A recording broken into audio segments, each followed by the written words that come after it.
A month ago, I made a video about which characters in the Bat family would best protect Gotham City if Batman were gone, and the list of characters were already pre-made. I found it from someone else's social media and decided to make dialogue out of it. There were a few people who wanted me to do this same process for Superman, and I am going to be doing that today, but I had to, in a way, make my own list, or simply just go with the members of the Superman family that he has today. He has a solid-sized family, but nowhere near as big as Batman, but I am going to go with the 5 characters who would more than likely be Superman's go-to choices. Those go-tos are Jonathan Kent Superboy, Connor Superboy, Supergirl, Powergirl, and Steel. And instead of choosing the best 2 saviors for Metropolis the way I did for Gotham, I'm only going to be choosing the 1 protector who would take Superman's place. So the first character I'm going to dive into here is Jon Kent Superboy. He, of course, is a little bit younger than the rest of the Superman family, but he is also very powerful. Even Batman has described that the day could come where he could surpass his father in strength and power, even though he is half human, half Kryptonian. Actually, the half human hybrid is giving him a bit of an advantage. Wonder Woman has even claimed that Jon Kent could potentially one day be the greatest superhero that the world has ever seen. Being younger, there are obviously certain things he has done that have impressed the people around him, but there are also things he hasn't done due to his age, and only time will be able to help him actually accomplish these other things. One of the biggest things about him is that his power was not always in check. Sometimes it can be a little loose, and he's capable of becoming too powerful in moments that maybe he simply shouldn't be. And also his heat ray tends to be something that is very powerful about him. He has actually damaged his father and Wonder Woman with his heat ray before. Obviously, your father straight up being Superman. He's not a brother, he's not an uncle, he's not a cousin. He's going to have a lot of training advantages from his dad that maybe others won't. You can't really go wrong with any Kryptonian taking over for Superman. If you're a Kryptonian, you're a Kryptonian. You're going to be super powerful. Of course, others may be born more powerful or may be just genetically more powerful. Some might have the talent to become more powerful, but there's really no going wrong with Superboy. I think just the biggest downfall of him would simply be his age. Maybe he wouldn't be ready to take on all of Metropolis on his own. Next, we're going to look at Superboy being Connor, who more or less is like the biological son of Clark Kent. He shares 50% of the DNA along with Lex Luthor. This is a Superman family member that I think can get underrated in power sometimes, and if at the very least he's not underrated in power, he's simply just not discussed enough for having the power he has. Once again, if you're Kryptonian, you're Kryptonian. You simply can't go wrong. If you're under a yellow sun, you're going to have God-type power. The biggest thing that Connor has that other Kryptonians don't have is his telekinetic abilities. Imagine taking a Kryptonian with how powerful they are and now just adding telekinesis onto them. That's almost unfair. With his telekinetic abilities also comes this aura wall that his telekinesis gives him that protects him extra from harm and also enhances his physical capabilities. It's even been said that the older he gets, he will become more powerful than Superman. He has even said at one point in a certain continuity that even though he is of Kryptonian DNA, he does not solely rely on the sun for his abilities, and kryptonite, even though vulnerable to it, does not make him completely weak the way it does for someone like Superman. I don't know how accurate that statement is, but if that is the case, you already have an upper advantage there. He also has a genius level intellect, which makes a lot of sense since 50% of him is technically Lex Luthor. Sure, on a genius level intellect scale, he may not be the genius of all geniuses. He's not smarter than Lex Luthor, but when you're a genius level intellect, I mean, there's no going down from there. You're already going to be smarter than 90% of the people around you. Now we we have Supergirl, Kara Zor-El,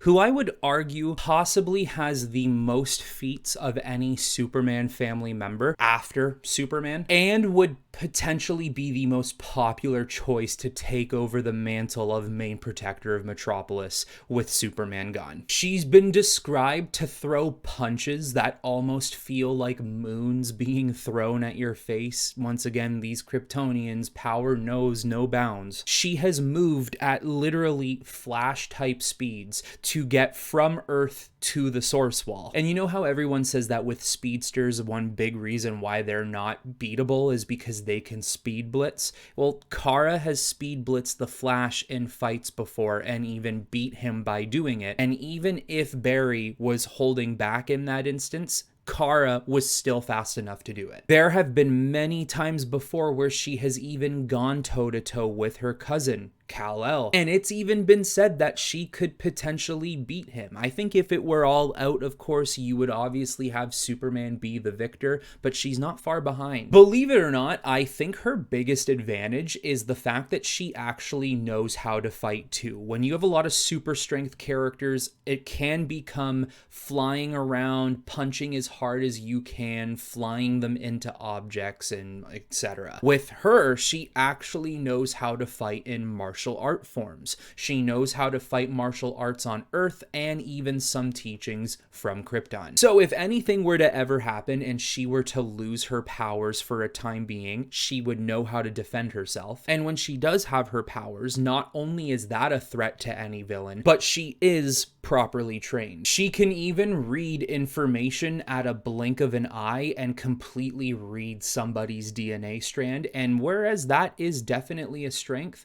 I'm going to argue here it might be a little bit more of a weakness, because one of her weaknesses obviously being kryptonite or red sun solar energy, she also does have a weakness to sensory overload. So if you give too much to her at one time, she's going to black out and go unconscious. And maybe this is mainly me making this up, but I think one of the biggest things that Kara might even suffer from as well is trying to accomplish and be everything that her cousin is, and maybe that might blind her to certain things and might even be the cause of some of her downfalls in the long run. Alright guys, before we move forward into this video, we do have to take a quick break. I myself am getting a little sleepy, and because of that, we're gonna have to take a look at our sponsor. So while I wear this beautiful face mask from Manta Sleep, I'm gonna let future me, who's editing this video, handle the rest of the promotion.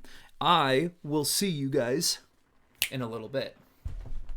Manta Sleep is dedicated to giving you the best possible sleep you can have. There is zero eye pressure when wearing any of these masks. The eye covers are perfect for side sleepers. That way, if you do sleep on your side, there is no uncomfortability. Another fantastic addition to this eye mask are the Bluetooth speakers here, located on the side of the mask, which helps you adjust where you want to listen to your music or relaxing soundscapes. And also, too, the adjustable eye patches that do offer maximum comfortability depending on where you want to locate them. So if you want to have a perfect sleep the way past me is currently having right now, make sure to click on the link below, which will give you 10% off on your order, or type in T.M.M in the discount code when placing an order.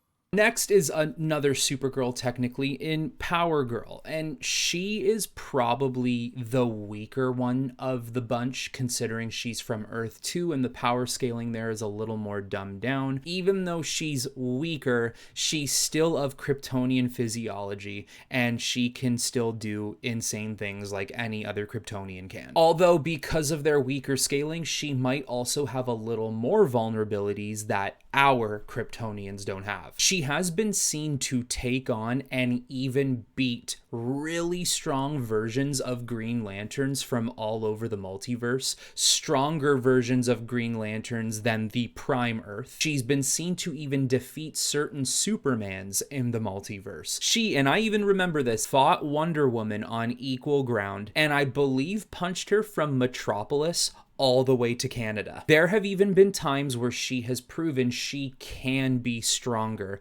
than Supergirl, Kara Zor-El. Once again, if you're looking for a Kryptonian, well, she is one, and she can do everything they can do. She can even propel herself in certain areas of strength that other characters in the Superman family have done. She's no stranger to that. Although being from Earth 2 and coexisting on Earth 1, she does have certain vulnerabilities that the other Kryptonians do not have. Of course, kryptonite and magic is not kind to her, but she also has a vulnerability to psionic energy, and her solar radiation from a yellow star is much more affected than it would be for a Kryptonian from the base Earth. I don't think she is empowered as much from solar radiation the way Prime Earth's Kryptonians are, and when you take solar radiation away, her power depletes much quicker than anyone else's. And last but certainly not least, at least last for this video, is Steel, or John Henry Irons. Now, the biggest accomplishment for this character is his intelligence. Pretty much anything weaponry or computer tech or suit tech, he will know exactly what he has to do. Whatever suit he needs for a particular mission, he can probably make it. Whatever weapon he would need, he could probably make it or utilize it. He has that covered. If he needs a suit that could take on a base sort of damage, he'll have it. If he needs a suit that could potentially need to take a little more impact, like someone from a Metallo or a Bizarro, he could probably make that as well. His suit gives him superhuman strength, superhuman durability. It's also offering him what you would want a high-functioning, high-tech suit like that to give you. It's offering protection and scanners and weaponry. That is even how he is capable of flying, is through his jetpack boots. And let's not forget about his kinetic hammer, which might arguably be the best thing about his character. That thing was used to at one point KO Mongol. Now, with all the gadgets that his suit gives him, with all the strength and durability it gives him, even with his hammer being super strong, the biggest downfall about Steel is his true human physiology. And at the end of the day, you do have to question that if he's the protector of Metropolis and someone like a Doomsday comes to Earth and threatens the city, would he be strong enough? Would he be durable enough to take down that beast with nobody else? I don't think so. Steel, to me, as good of a character as he is really utilized well when he is paired up with other Superman family characters. That way you could have Superman taking on Doomsday with the added assistance of Steel. So now it is time for me to choose between these 5 characters who I think would be best utilized to take over Metropolis with Superman gone. Whether he be gone for unknown and mysterious circumstances, or if he is gone because perhaps he has died. So maybe there are some who are surprised and some who won't be surprised at all by this, but the character I think who would be best fit to take over Metropolis would be Kon-El Superboy. I think the feats he has already performed can prove he is the next best fit. I think the fact that it's been said he could be more powerful than Superman one day is another big thing. And I think the telekinetic abilities added onto him and his genius level intellect more than the average Superman family member, that just adds on to everything you would want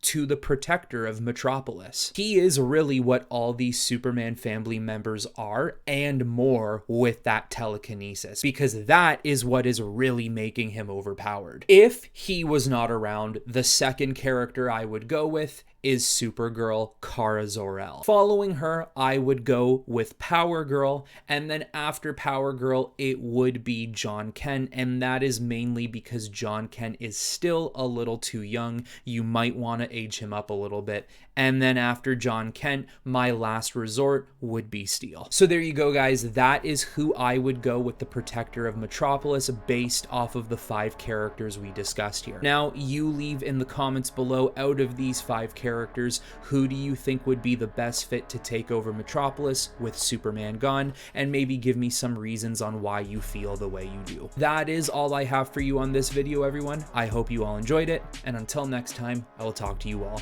very soon.